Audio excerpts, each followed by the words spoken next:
Mais il y a un conflit sans fin, une guerre sans fin. Voilà. Il fallait garder bande naie. Bande naie ça olobela papa Kofi. Nenga lobelaka. Donc on a quand moi qui a cotisco na banda batu mususu. Ako ma olobela ko condamner batu. Yango moni pire Roger loko na zaki wana. Donc na ko linga tena mona mutazo condamner patron na werason na likambo ya yebite. Ya zana werason ta yebi pourquoi pas werason na yagite. Directement nga condamné. Yango mona zong saki na nzela et akomi ko lobaki pas à moi mobile. Ya on a pensé que bon so za moi mobile. To resuba Congo promo défaté. Bolandaka Congo promo pour ezolo la vérité. Avec Congo promo, it's not the same. C'est pas pareil. Raph Guindo. Check. So Raph Guindo, félicitations pour la promotion, ça la rapport à l'artiste. Que Dieu te bénisse. À qu'on n'ait pas demandé, il n'y a rien en face. Suivez Congo Promo TV avec le PDG Raph Guindo. Nanenga mabete Congo Promo Raph Guindo. Boga, en tout cas, félicitations, merci si tu es où, mais là. Raph Guindo, le présentateur la force créative Congo Promo. Boroto, ça la force militaire la Congo Promo. Et faites comme moi, allez voir Congo Promo, tv5.com. Donc au nom de Jésus-Christ, nous bénissons le Congo Promo. Avec Raph Guindo, Congo Promo ne tombera jamais. Piccolo Congo Promo nde. Ouais, balobi Raph Guindo. Congo Promo toujours, grande puissance. Come Congo Promo qui torcos net in a film. Congo Promo babunda nanango. Raph Guindo. Congo Promo. Wata plus, wata na des boss là. Congo Promo dévoité avec les boss Raph Guindo. Une of les jeunes leaders. Artiste na yo. Congo Promo pour la promotion de toute la culture congolaise qui tape.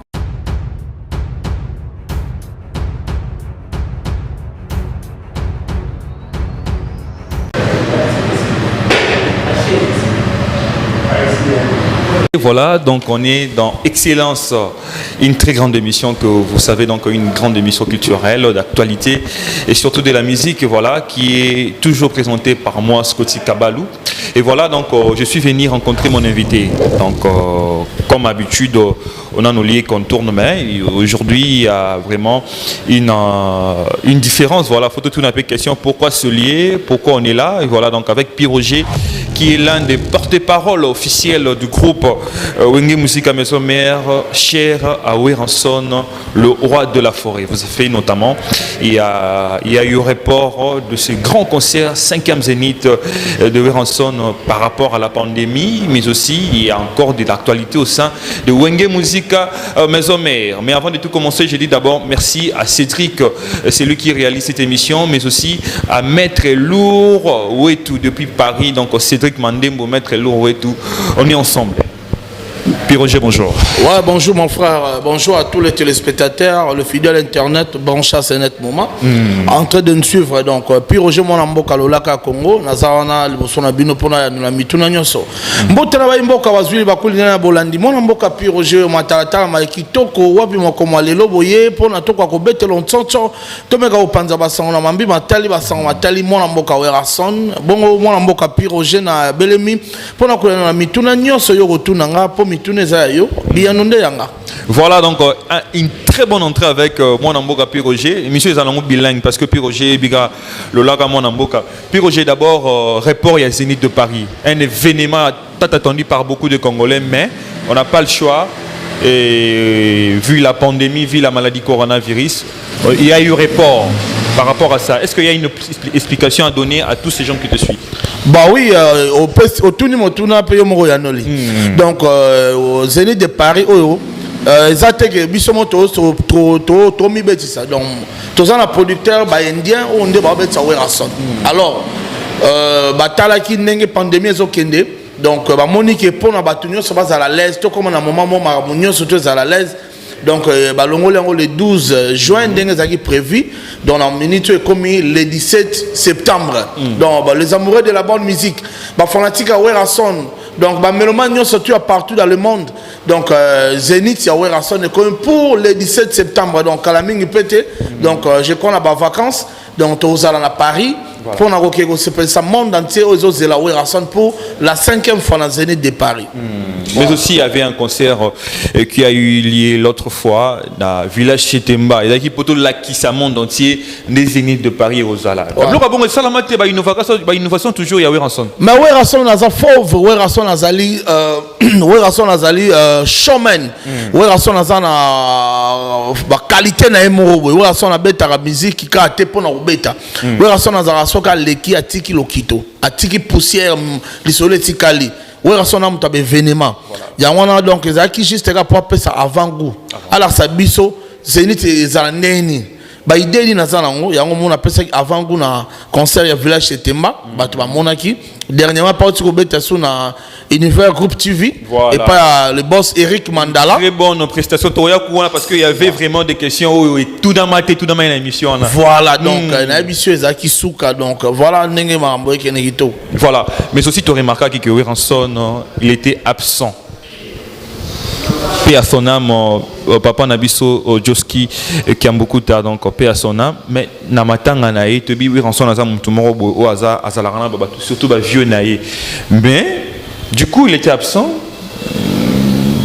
namatanga wana mais notamment tu étais là mais le roi de la forêt était absent. Ben le roi de la forêt était absent parce que Aza Moutou, yobi qui na Aza social, na ba matanga mingi Werason azalaka. Ben et ça li que na o papa Joski Werason azawaki contre-temps. Aza Moutou. C'est créé polémique hein? Ben oui, pour na batu balingaka polémique. Maintenant na mona nga polémique té Werason azaki na contre-temps. Santé peut déranger qui est donc à courir pour forcer té ayaka mais Aza na souci. Aza na souci d'abord il perdre ce grand baoba la musique na biso auti kokufa personnam Joski qui a beaucoup de temps mais le la disponibilité zoma été comme sur les liens atinda ki biso tout le monde a ngona ba autorité surtout basala batina ba représentant de ce Martin Azaliawa aza représentant un Casse Gold vous comprenez aza représentant moto Casse Gold na Kinshasa mais le boss Kasero Muliangasu aza ki sangani au moins ndeti pe biso ba piroger toi qui représenter Werason ngana Sankara toi qui déposer Jab de fleurs ya Werason na matanga pourquoi tu vas créer une polémique? Non tu as créé une polémique parce que l'autre fois paix à son âme encore Ahmed Bakayo quoi Koufaki aza ivoirien mais tout le monde a dit une délégation ba congolais ba musicien paix à minene à Congo ba se mobiliser qui ba gagner golela mais apparemment est-ce que mon a dit Werason la délégation? Le roi de la forêt n'était pas là mais Kofi Olomide fali pour pas bazala ki wana il y a tout une question parce que tant peut papa jusqu'à Koufi Kofi Olomide a kin mais tout le monde a fait Kofi Olomide était bah clairement polémique donc bozara moi plus sengo mawamingi ya ba camarades au baralibana qui notamment ba musicien congolais au yabino moko ba critiquable na président ba qu'est-ce que belé na ba niveau wana ben wana il faut tout na bato bazala ba ki mutumo be akufi na libanda bazu ba avion ba ke il faut tout na bango natika mo na président na Werason atam commenter musicien mo akufi libanda Werason na kamatika ke non donc Werason a mutu o ya lela kana ba o ba o lela a on a Kinshasa oyebi ki ba papa tableau ba kufa Werason tant azaki disponibilité kende aéroport ko yamba corps papa Lutumba Werason akenda ki accompagner tout corps tina morgue ba artiste belo ba kufa ba papa Ndombe ba papa Madilu Werason azala mais papa Joski peut-être Werason azaka contre ta eza nango gravité mais na ba artiste ba mata ba avion ba kegolela ba kote msupo ba mona bango mawa tonne nini Werason azala na ba ligne on a te Werason azala hypocrite te moni Werason n'a rien à prouver aujourd'hui na musique congolaise ou bien na kata succès Werason n'a rien à prouver alors ça la musala bon hein il faut signaler parce que souvent tout à l'heure dans l'émission on va placer Belé mais on est venu aujourd'hui Nakata Casse Gold excusez-moi Casse Gold Motor présence na yo on habite comment travailler quitter Wenge ou bien ben non je peux pas quitter Wenge Wenge ne me boti Casse Gold voilà Wenge me tindinga na Casse Gold des années société il y a transport société moto oyo mwana mboka Kasero Muliangasu oh yo kaka abimisi le na kati ya Congo ye mutu asalaki déplacement na Werason na Wenge otorena ki sangani o bomone torena ki sangani donc Werason akene ko encourager un grand entrepreneur parce que mokonza mboka za na besoin ya ba congolais boye oyo ba eko un coup de pouce na makambo mboka ndenga sali Casse Gold boye bi ki a engagé plus de 300 personnes voilà donc a diminué chômage, il y a plus de 300 personnes dans Moussala. Au monde, casse-gorge des Zara dans Kinshasa. Ils ont à Beni, ils ont à Butembo, ils ont à Goma, ils ont à Kisangani, ils ont à Bunya. Voilà. Ici, ils ont à Kinshasa. Il y a Kinshasa, il y a si Raveni Kindu, na Bokassa. Donc, juste dans Bokassa, si Raveni Kindu, casse-gorge des Zara. En tout cas, casse-gorge des Zara, au moins bien. Et dans la moto, ma casse. Ma moto penza makasi amortisseur a bien au bon on a 3 pneus on a 2 pneus pesali et ils ont tozana ba pièce de rechange donc ils ont autant que ma moto on a ba pièce de rechange pe bazo te ka moto na prix moko ya bien so que ba côté mususu ba olexa ba 300 ba 400 likolo mais awa bazo te ki là ba na mboka na prix mo bien donc moto casse gold désormais boy ba ke na Congo tosi société a bien il y a moto casse gold na RMOP. Tout ça, Martin, il y a le manager. Voilà. Voilà, donc il va expliquer un peu. Je pense que vous avez eu des explications venant de Pierre Roger, mais je profite pour dire merci à Jessie Kumbu, Deli Lofamba, Jonathan Chibanda, Maître Ken. Voilà donc le fan de cette grande émission Excellence. Pierre Roger, qu'est-ce qui ne va pas avec Kissinger? Oh non, il n'y a rien. Kissinger a Zamoa moi si. A Zamoa Mobile. On te welini. Non, à part de toi, il monsieur Belé. Ouais.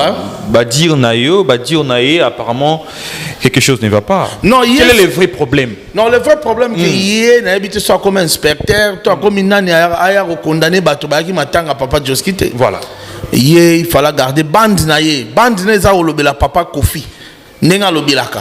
Donc on a quand même qu'on a banda batu mususu avant lobela ko condamner batu yango moni Pierre Roger le kona zaki wana donc na ko linga tena mona mutazo condamner patron na werason na likambo ya yebite ya zana werason ta yebi pourquoi pas werason na yagite directement nga condamner yango mona zon saki na nzela et akomi ko lobaki pas à moi mobile on a pensé que bon so za moi mobile to resuba to suba to tare subeli so to suba ndenge moko côté wana kokaita kimaki bino mona nga kimaki ah ouais Christine na pese na mbote papa de ba te comme Christine pena on a pese mbote voilà donc à part ça problème c'est ça na mbote te tu as un problème te taka murunda hein donc Christine na pese ba mbote trop quoi voilà et par rapport à ce que fait Sankara d'écoute tu as un peu de commentaire ouais, l'ambassadeur de la apparemment l'indika idéologie il y a le roi de la forêt mais balobi bongo soki papa li rambi César Mikoua yo pe moi no liambi César Mikoua on comprend donc Sankara wewa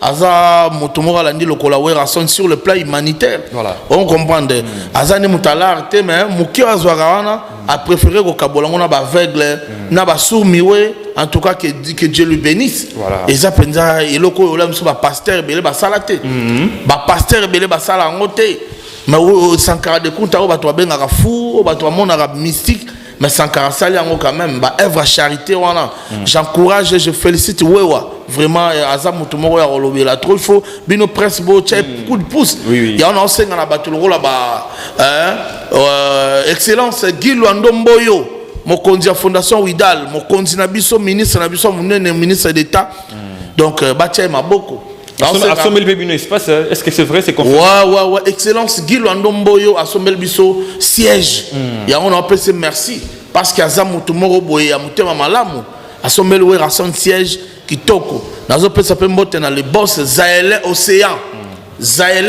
motema Karine Ouattara na Bondo ya na pesa mbote belé na ba Clément Canal Plus baza ba côté wana donc vraiment binonio surtout sans oublier le PDG Maloum Avocat mon sponsor na ba Bruno Lubi Kambonga propre na bato ba soutenanga surtout MDD Business Fiston Itukulon n'en parlons même pas. Quelque chose qu'il faut polémique Makassi par rapport il y a une invitation au ranson à sali pour na ba musicien ba ex ou abete pas naïe ou ba salora ba invité na Zénith de Paris ba misusu sali bango bien té hein mais Zénith de Paris wana ezali fête de la musique congolaise ça fait longtemps musique congolaise betaki sou penate na poto ba faire ba comment na mambo tangité na liste ba boroya liste mo salamité mais ezali fierté pe ya clan Wenge donc moi na Wenge nyo surtout à se sentir à l'aise à lobiki aller kana Zénith we rason article l'espace à ko sala pe moi lora sepesi bato. Vous comprenez? Et ça d'abord fierté à clan Wenge. Mais depuis que ça les demande na télévision, oui, ça les demande qui est, a besoin, oui, rançon invité na blani. En tout cas, ça le bienvenu. Voilà. moto déjà balobi moi na moko ta ko senga lipa ba pesa nyoka le roi déplique à senga qui en tout cas déplique aux Zénith je confirme le mot prince d'Angola voilà ayaki on a ko travailler na biso donc déplique personne en attend oki ke wenge zo travailler ya ko travailler na yo et le but est que so travailler aux ongi maison mère au bomi mouvement na hôtel oye peut travailler ba biso de travailler sport to longa ba calories ba nini donc ça la l'aise ya pour endurance ça faire personne monique au beta tourne à Zénith à père na yo Yaga la porte est grandement ouverte. Héritier Watanabe idem, Fabrigas, Ebo Alotin, Emelia, Mabiala, Adjani Sessele. Vous comprenez? Ah, musicien, c'est toi maison mère. Sur 8 ans, on le dit que nous sommes à Zénith. Pour voir des fêtes, il y a musique congolaise. Voilà. Et ça, la musique, musique congolaise. Les gens disent que peut-être oui, ressentir que qui partout les est un peu faible et en haut, à moi ça l'appelle Naba. Ancien musicien. Ben non, je crois deuxième Zénith, troisième Zénith, quatrième Zénith, Batouana Bazalarate, mais pétamment à niveau Moyo Yebi. Et ça, on bon tesara que l'élo oyo musique qui change forme. Tous une polémique tout tient en musique. Voilà. Si vous comprenez que non, tout bétané musique. Il y a un débat tout bas là, on va tout donc la fête de la musique. Donc, artiste senior, surtout si vous n'avez bien. N'est-ce qu'on fait à la dynastie? Oh, il y a bien ici, ma frère, il y a maison mère. Donc, c'est qu'il n'y a pas à Katani. Il y a une intervention. Non. Et ça, que la musique congolaise, ils en ont besoin, il y a polémique qui saute. La musique congolaise, c'est ça, Moussala, Batoua Sepe. Héritier Watanabe. Quand on a question, tu réponds aussi qu'il y a qu'on répondre à la question d'Angaï. À exiger. Avant hier, Aya Acha voix na kati album Dynasty. Le roi de la forêt, tellement c'est lui le géniteur de Wenge. Il faut en akati. Comme exigence, comme au héritier à lobby qu'il faut ça la idée on a à lobby ma bête. À lobby rien que la vérité, logique des choses quand on parle de Wenge c'est qui? C'est Werason. Quand on parle de maison mère c'est qui? C'est Werason. Donc, tant que Moutozo a une initiative, il y a pour réunir les anciens de maison mère. Il faut commencer par Werason. Il faut y avoir bénédiction. Il y a Werason. Aussi bénédiction. Nous sommes bien, mais je ne dis pas que Papa Hervé a ceux qui sont peut-être à une idée qu'il a les géniteurs de Wenge Werason. Donc héritier Watana Balobi m'a bêté. Voilà. Et puis Werason, il faut dire que Papa Hervé est belé pour tout le temps ex-musicien, mais il y a un conflit sans fin. Une guerre sans fin entre Fabrigas, Déplique, Grobigno. Qu'est-ce qui ne va pas? Parce que Robin a bangoté na fini de la paix a conseillé bango puis m'envoyer Sili parce que c'était déjà image négative du Wenge. Non, je ne crois pas que bazan a guerre sans fin.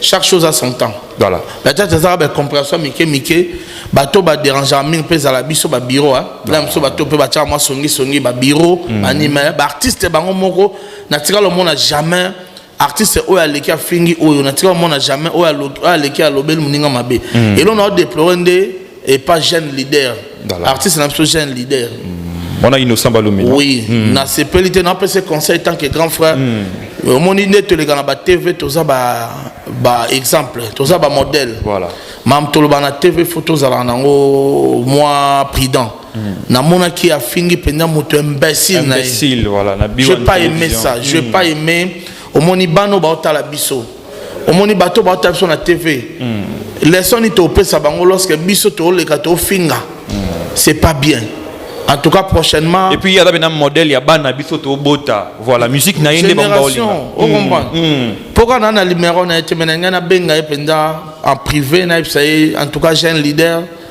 na sepela na yo mais ko sala sou bon côté d'abord azana mona muke azana carrière belé liboso na ye donc mais bana Wenge na tika le monde loko na terre non que au moko pena l'équipe a fingi non na mona te mais oui expliquer biso 12 na kati univers de télévision na petite émission au pose là na kati je voilà 12 na Wenge oui que 12 fait créer ba départ ba musicien belé hein. Donc message moi ba yebiso mais ba yebiso te avec ba geste ba tunde bazali donc comprendre que 12 et betamia. Bah c'est pas je ne crois pas que on te longola ba misé déjà tant monde na bango na bazali na ba idée na bango. Déjà c'est les 12 pas long pas 100 cas. c'est le rose à 12 et pas 100 ans. C'est le patron, c'est Werason. Est-ce que rose à 12 et pas 100 ans? Non. Bah, mais c'est tout le monde à Bango, tout le monde à Bango, tout le monde à Libanda, mais tout le monde à Ati. Bah, ça a déjà bien préparé dans le projet à Bango. Mais c'est aussi pour vendre 10 ans, mais c'est un long mouvement. Vous évitez. Mais vous vendez en aïe. 10 ans, et bon héritier. Héritier, tu vends en aïe plus de 6 ans, mais c'est un long mouvement, mais tu vends en aïe. Fabregas a enregistré le premier album pendant 2 à 3 ans. Mayara Wenge, donc ça va venir répétition 10 heures, 8 heures aïe. Mazaradan album. Vous comprenez? Pour dire que ça 12 thèmes de la bango, Mazaradan a prochain à bango, balongo. Est-ce que 12 est réel na Wenge non? Mais 12 est zalat. Attends la famille, 12 est zalat. Moutouma est au là-haut, il y a un palo, ici bango na hati. Il y a 12. Voilà. Il y a 12. Moutouma est au Lukao, il y a un hati. Mozali. Il y a 12. Et puis, question de retourner à Patrio. Puis, il répond à moi, j'étais à la maison, je vous dis, dans CP là qui. On croyait que les musiciens n'étaient pas dans la vie, musicien, mais oui, nous a donné une réponse très favorable en disant que Patrio a il y a Jonas Bessé. Mais oui, vous avez que moi, il y a deuxième. Oui, mais c'est son fils. Moi, il y a un autre. Moi, un grand frère, donc Patrio Moussoko. C'est le fils à Papa Werason, mais biologiquement, c'est le fils à Jonas, mais c'est le pape. Il y a Bandundu, après c'est Mbote, quoi. Voilà. Nous commençons déjà à chuter, parce qu'on a parlé de ce qui est important, l'actualité. Mais par rapport, il y a regard, il y a pire, les lots pour la musique à Congo. Parce que tout le monde a remis la musique qui world, musique internationale, un peu musique urbaine. On a vu c'est Fali 2 albums, Fabregas avec Brenda l'album vient. Bon, oui, ensemble ça déjà. Oui, ensemble. Ça déjà. Waka déjà. Voilà. Mais par rapport au monde à musique, est-ce que musique on est risqué de dominer Rumba, parce que Rumba, parmi les mots l'orphelin. Non, au grand jamais. Rumba restera toujours Rumba. Babylone, on est pas mon pépé. Rumba est la rumba, il y a une identité musique congolaise, il y a rumba. Vous comprenez? Donc, rumba, à ta musique, il y a mon pépé, ne vous en faites pas. Et vous les kanango. Vous comprenez? Mais rumba, il y a toujours rumba, il y a un homonyme, les rumba, même dans les États-Unis, il y a un copiango. Même la communauté, il y a un rumba, il y a une façon. Vous comprenez? Donc, et là, quand on a la musique, il y a que l'État congolais a délesté les musiciens. L'État congolais a des musiciens à beaucoup de côtés. Parce qu'il y a un nouveau ministre qui est venu. Nalobi, un message très important. Nalobi, Natanga Papa Mobutu. Natanga Mobe Côte d'Ivoire, va faire ça ordre, va bêter sur la musique congolaise. Namoka na bango. Va faire ça ordre, musique congolaise, va bêter sur la Côte d'Ivoire. Pourquoi va faire ça? Pour on a remarqué que la musique congolaise est comme mélancer musique na bango. Il y a bango sur le Canada, comme la musique congolaise. Pourquoi pas Pébisto de Rosa Langote? Pourquoi pas na RDC va bêter la bonté que la musique bon bêta wate? Pourquoi pas? Donc, moi je préfère que la décision bon au président. Donc, va soutenir les musiciens. Va créer les musiciens label, parce que nous n'avons pas de producteurs. Même studio miné, studio miné, usine. Vous comprenez? Voilà. Salle de spectacle. Exactement. Bisous na Congo, on a salle de spectacle. Vous comprenez? Et la musicien na mambotel piraterie. Voilà. Les lots au vent d'abord 1000 bandes dans le monde avec un mouvement un CD au ministère côté là qui album a dépensé plus de $100,000 $150,000 mais mouvement t'es quand on a 500 francs congolais pas même $1. Donc ce album T MP4 donc carrière et artiste on a CD moko carrière artiste on a CD moko ou bien va ici 12 artistes dans CD moko bah t'es quand on 500 francs voilà mais ils battent un peu pas libre bah les cas ce sont des criminels. Ce sont des criminels. Voilà. Mais l'État doit tika bango, l'État doit benga la maman batuna wenzi. Donc l'État c'est la sunga, artiste. Comprendre. Voilà. Artiste c'est pas ça la ram ça na bango. Voilà. Mais par rapport il y a dans la question de Souka, le Londo Mona Werason, il a fait beaucoup de featuring. Ce featuring de rêve ni de Monara que Werason a auquel il sous au sala pour porter les quelque chose dans la musique naï. Les Londo parce qu'il a déjà tout prouvé. Werason, moi je trouve que mon patron n'a rien à prouver dans la musique congolaise. Werason a l'icolo. Batunde Sengel va approcher Werason pour payer élan. Des artistes mo bon libanda na Salomon Ngima. Aza leader na Est. Na ba beni kuna Butembo za leader. Mais malgré ça leader mais yé mo amoni que na za leader te.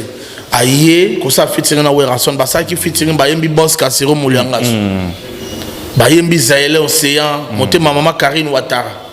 Oh mon ndeti innonce bi. Voilà. Featuring mo Matisse Ezani.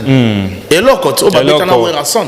Chérie Rani Loko voilà. Mais na ba featuring o Werason na sala na sepela na featuring o basala na Nathalie Makoma na papa Manu Dibango père son âme. Voilà. On va mettre la Croix-Rouge. Croix-Rouge. Na bisio il faut yo kasiko na Manu Dibango beti saxo. Il faut que Nathalie Makoma kei. Au sentir ba featuring wana ndepende tikalanga binasa na vandi na otala na bima mais Werason na sala featuring na ba Jacob de Varier, a sala featuring na ba Shaggy, a sala featuring na ba Miss Elliott, a sala ba featuring na ba Danger. Apparemment ba musiciens musu ba sala notamment de Fali et autres. Apparemment il y aura continuité à ce que Werason a fait. Ben Werason azali tonga ba on baza singa. Werason azali tonga ba on baza singa donc voilà. On commence déjà à chuter, n'habitez ici un message de la fin. Non, message de la paix, c'est le Mara qui vive la musique congolaise. Bah, fanatique, surtout à Werason, les amoureux de la bonne musique. Juste vous informer que le concert, l'événement de Werason pour la 5e fois au Zénith de Paris est reporté à cause de la Covid-19. Donc, le temps m'a ramené surtout ici là. Donc, Tolongo le 12 juin et comme le 17 septembre. Donc, on a fait si bien à Potoyon sur Botal en Gambote.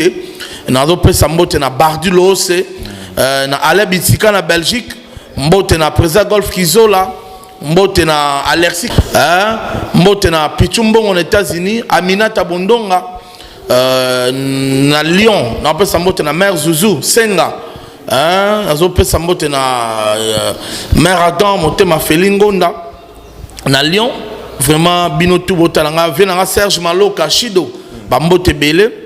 Na Kinshasa na pesa mbote na MDD Business Fiston Ituku le représentant valable à panneau solaire Serge Makila le dragon de la monnaie le PDG Malou Mavoka Israël référence après ça mbote belé les amis de Pi Roger Placide Oulaoula donc Motema Yolande donc Binonio surtout même na Brazzaville merveille voit ma président Darli Mongo lelo na bi anniversaire il y a 600 clim Malili ya Congo. Moi, joyeux anniversaire. Ma Monique na Luanda, joyeux anniversaire. Na vu na Belgique.